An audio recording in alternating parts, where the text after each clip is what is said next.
Hey, welcome to Coltiano's Corner. This weekend, UFC 292, Arizona's very own Sugar Sean O'Malley looking to capture gold over what could be the best bantamweight of all time, Aljamain Sterling.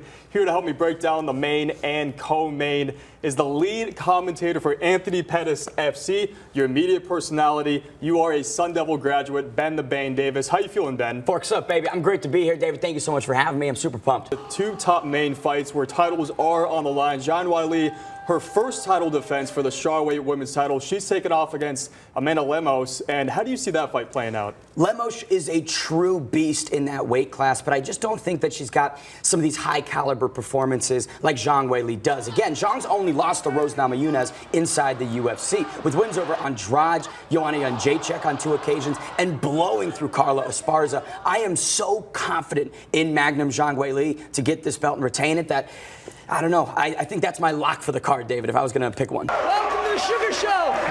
This is my show. Sugar Sean O'Malley. He has a massive fan base. He trains right here in Glendale, lives in Peoria, and he's finally getting his shot at gold against Aljamain Sterling. What should fans be looking out for on both sides of that fight? Man, no sweeter opponent for Aljamain Sterling than Sugar Sean. This guy is truly a dessert inside the octagon. One of the most diverse strikers at 135. The shot selection and I would say the speed is what sets Sean apart, but ultimately his biggest weapon is the mentality. This guy is as confident as you can possibly be, and it shows. Dribbling inside the octagon, the swagger, that's hard to beat. But Aljamain Sterling, what fans should expect is the grappling. They should anticipate the control time and the relentless takedown attempts. For Sean O'Malley, getting taken down by Petr Yan on 6 occasions, it kind of sets a bad precedent against Sterling, who is one of the best mixed martial arts wrestlers south of the featherweight division.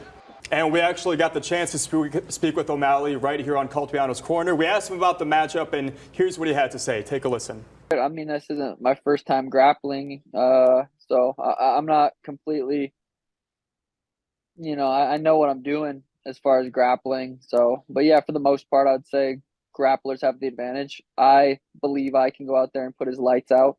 So it comes down to that. Keep it on the feet, keep it striking, and I get the job done. It's simple game plan, hard to execute, but I am 100% capable of executing it. I feel like I've always kind of had a target on my back just being a star in the division, but once I'm champ, it's like everybody in the UFC wants to be champ, so that target gets bigger, and it's back to work for me. And, ideally, everything goes well, defending the belt in December in Vegas.